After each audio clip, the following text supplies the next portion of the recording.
القاسم الأمين وعلى آله وصحبه أجمعين. اللهم صل وسلم وبارك على سيدنا محمد بدر القلوب ودوائها وعافية الأبدان وشفائها ونور الأبصار وضيائها وبهجة النفوس وصفائها وقود الأرواح وغذائها وعلى آله وصحبه حق قدره ومقداره العظيم. أما بعد, pada malam hari yang mulia ini, dengan leluasanya, dengan kita menggunakan mulut untuk kita berzikir dengan tasbih dan tahmidnya, kita dengan ucapan, kita dengan nasihat, kuliah yang kita sampaikan, obrolan antara sesama kita, dan juga tidak terkecuali satu persatu daripada bagian-bagian yang terdapat dalam tubuh kita masing-masing. Dengan pandangan mata kita melihat, kita dapat membedakan antara satu dengan yang lain, dan juga dengan kita mendengar ini letak zikir, ini tasbih, ini tahmid, ini tahlil, ini tilawah, ini berdoa, ini nyaman, ini azan, ini qomat. Salatu khairun minan naum. Dapat kita katakan laporan yang seperti itu berarti dengan kita menjelang untuk melaksanakan waktu, untuk melaksanakan sholat subuh.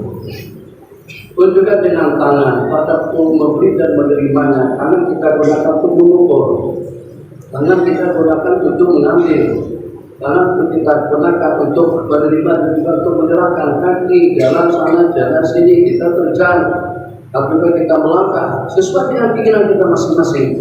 Proses satu persatu daripada bagian yang ada pada tubuh kita masing-masing itu ternyata tidak sampai dalam jangka 1 tahun saja, dalam 9 bulan 9 hari. Justru juga dengan kita pada ketika dilahirkan dalam keadaan demam, mata kita tidak melihat, telinga kita tidak mendengar, perut kita tidak bersangka, hidung kita saja bernapas. Tapi dengan kebanyakan daripada organ juga kebanyakan daripada anggota tubuh kita, ketika kita dilahirkan itu ternyata kita masih belum bisa menggunakannya sebagaimana seperti kita gunakan setelah beberapa tahun kemudian.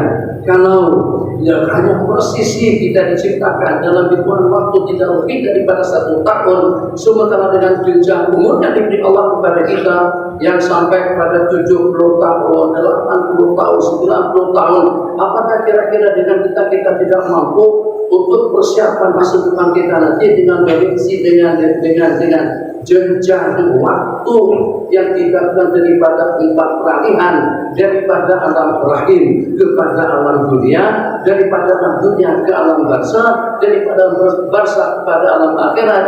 Ini dengan dimensi kehidupan yang seperti ini, maka Allah dengan kita dengan leluasanya untuk kita menikmati segala-galanya. Kira-kira Allah persiapkan kita pada di dalam rahim itu dalam jangka berapa lama? Tidak lebih daripada 9 bulan 9 hari, tidak sampai 12 bulan, tidak sampai 1 tahun. Masya Allah, tabarakallah.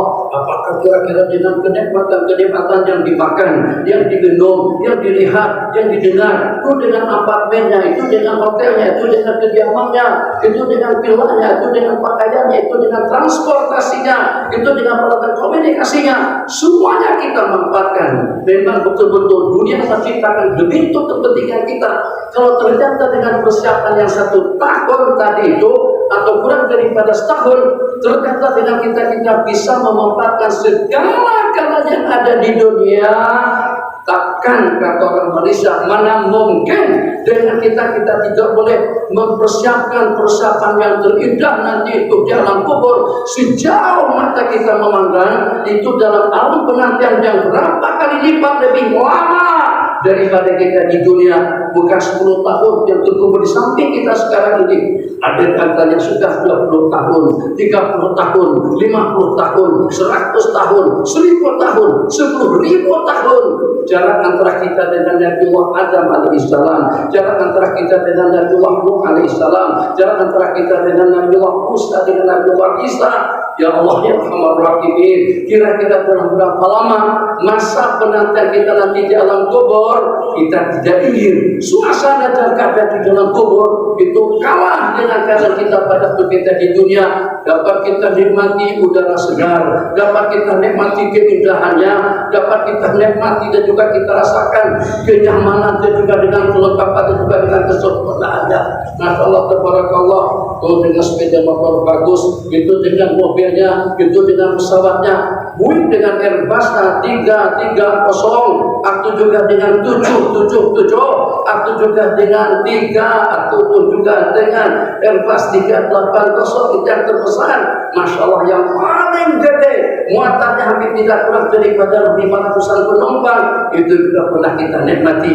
Bagaimana kalau sampai dengan kita tidak berhasil untuk meraih yang terindah, untuk mendapatkan yang istimewa, untuk mendapatkan yang lengkap, untuk mendapatkan rahmat dan maghfirah daripada Allah Jalla Jalaluhu dengan modal yang diberikan, peruntukan yang diberikan kepada kita, hampir tidak kurang daripada sekian puluh tahun, 30 tahun, 40 tahun, 50 tahun.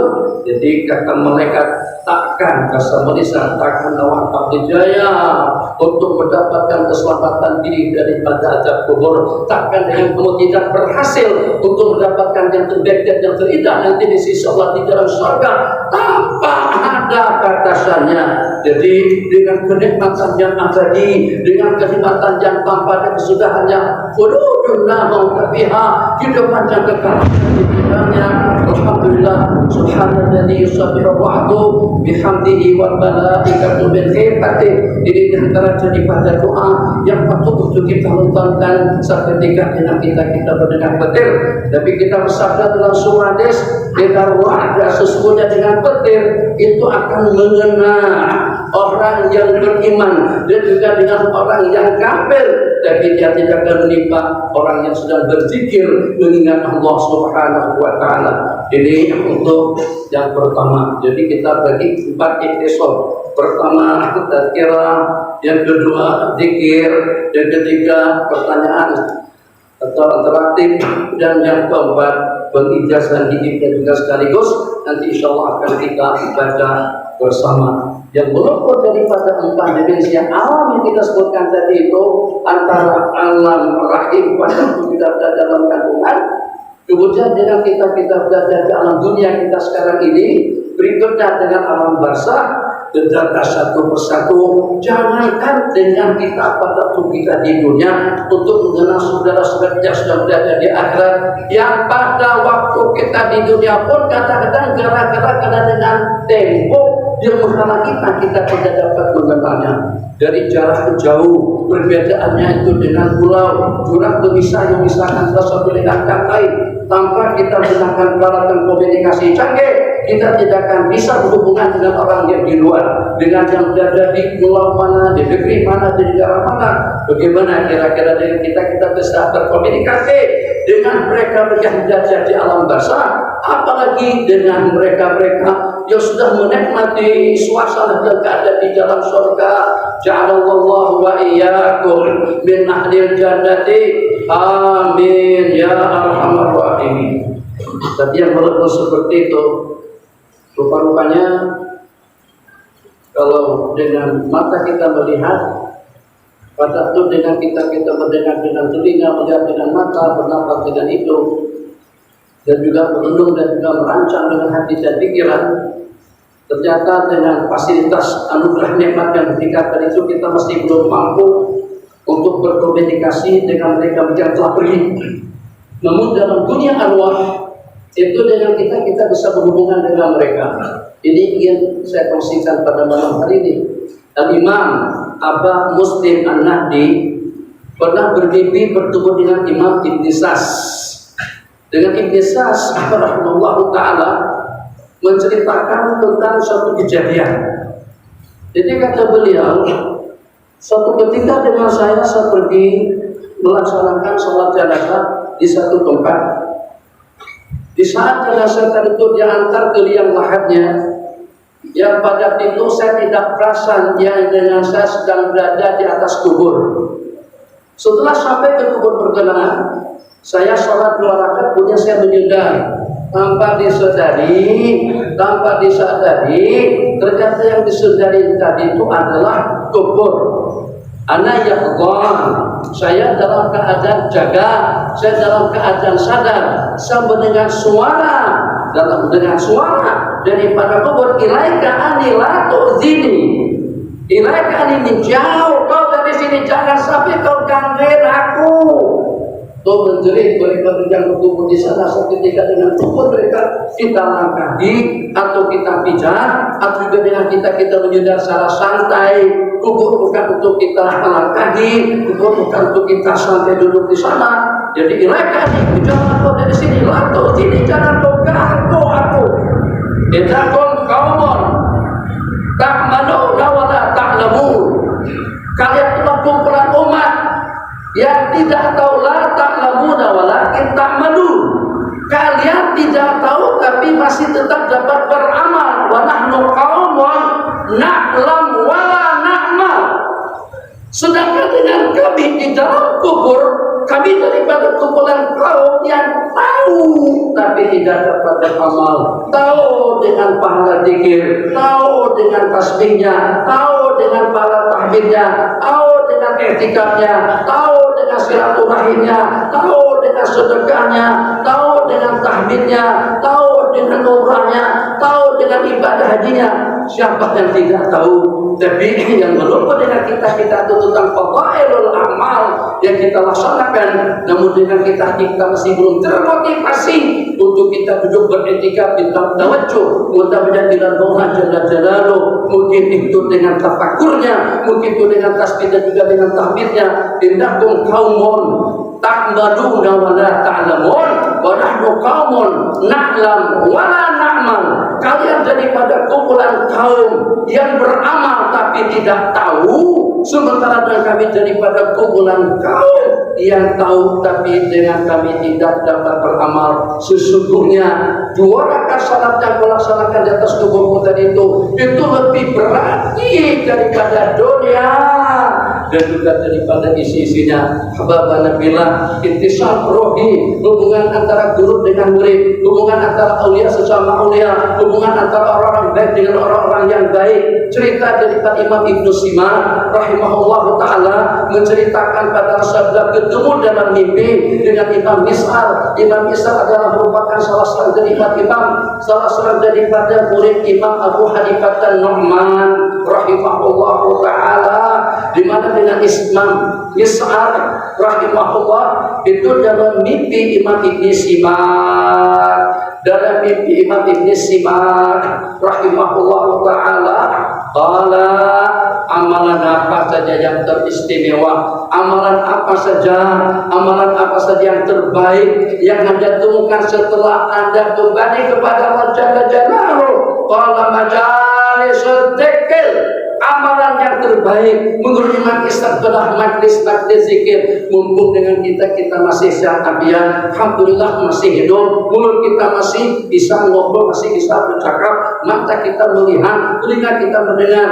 Di mana saja kalau pada telinga kita mendengar ada majlis zikir, ada majlis ilmu, jangan sampai dengan kita tidak gunakan berbuat kesempatan kita untuk kita hadir duduk saat di majlis zikir, hadir sesaat waktu di majlis zikir, sebagaimana disebutkan di dalam hadis, satu dengan dosa kesalahan yang terampunkan, 2 dengan martabat dan juga dengan derajat yang kita dapatkan, 3 dengan mendapatkan keampunan dosa, ganjaran pahala yang berlipat ganda, keampunan dosa yang menyusul, dan juga dengan derajat terula di sisi Allah Subhanahu wa taala.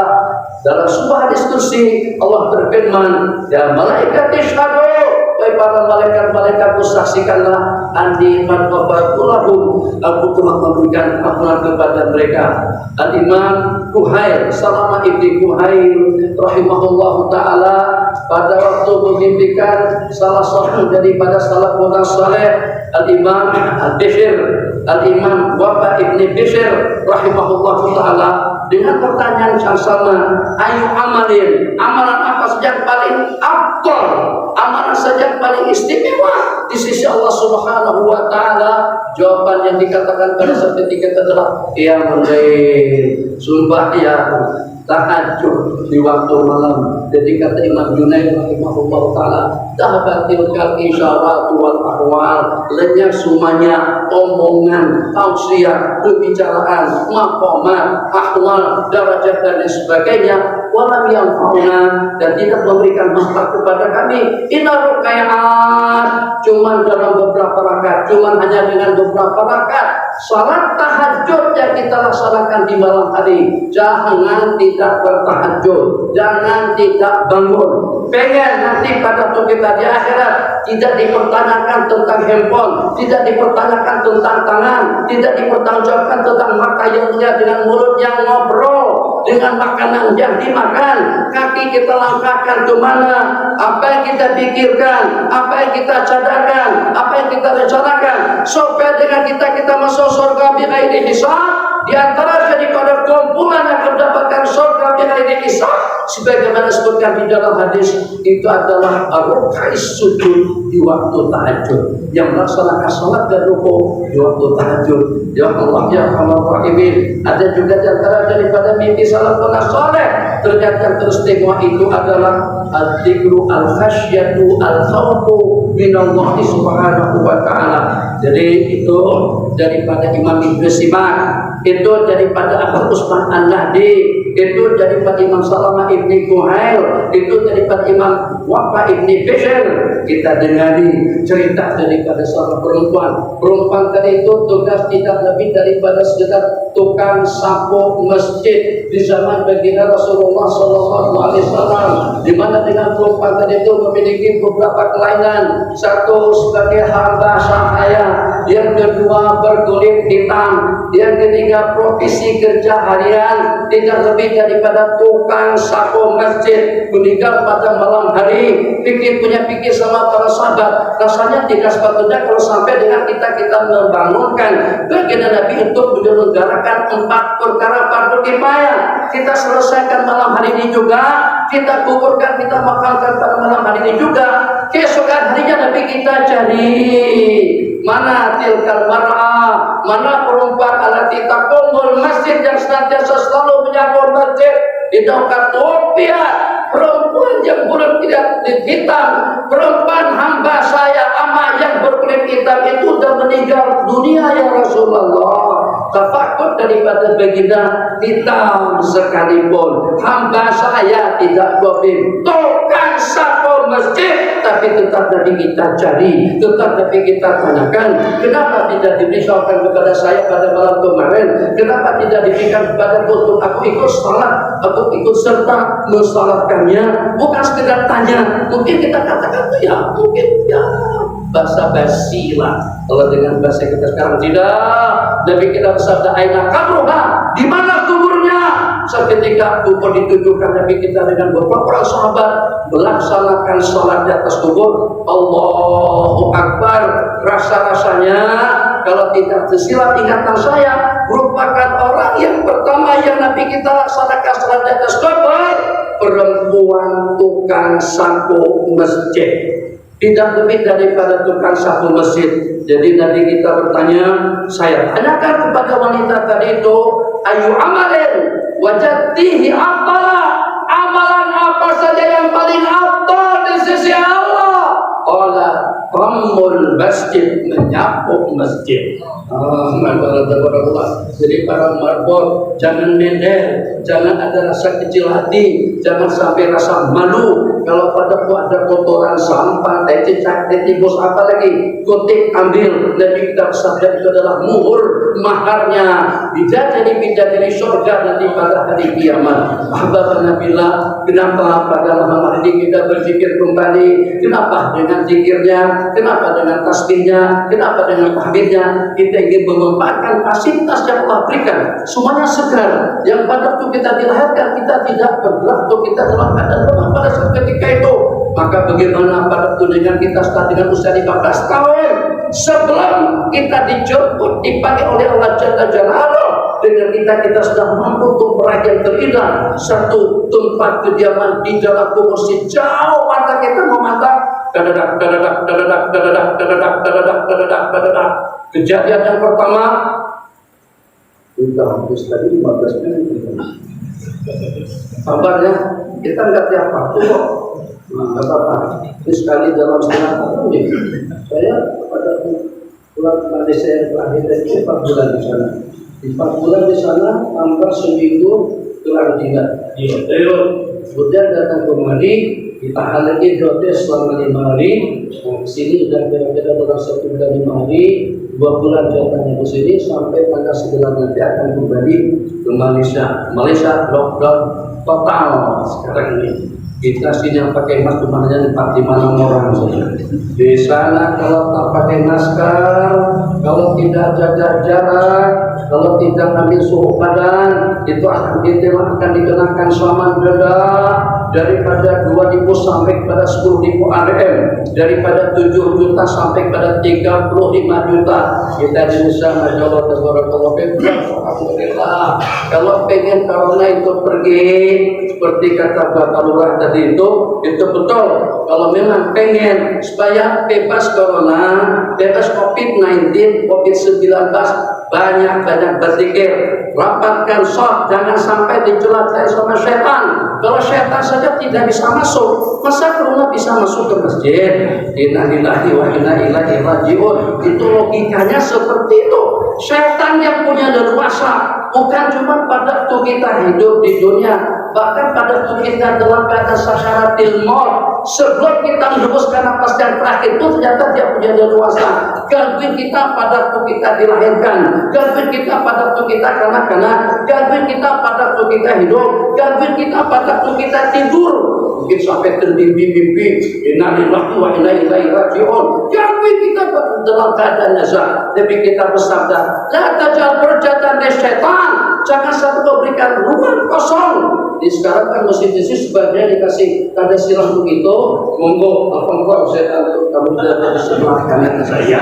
Gimana kita bisa khusyuk? Yang pada turun apapun merapat, sawu suku pakom, tasjatu suku taraso dirapatkan, diluruskan. Itu pun setan tetap gangguin kita waktu kita sholat. Bagaimana kalau kita kasihkan ruang ukuran gedenya lebih gede daripada kita lagi? 1,5 meter, yang sampai 2 meter jarak antara musalli, antara yang sholat dengan yang sholat di samping menyamping. Maka mudah-mudahan dengan zikir kita bersama pada malam hari ini tidak hanya sekedar untuk kita lantunkan bersama, tidak hanya sekedar untuk kita zikirkan, tapi kita di antara daripada kumpulan yang senantiasa wasil, yang senantiasa terhubung, yang senantiasa ingat dan juga senantiasa selalu mendapatkan rahmat dan maghfirah daripada Allah Subhanahu wa taala.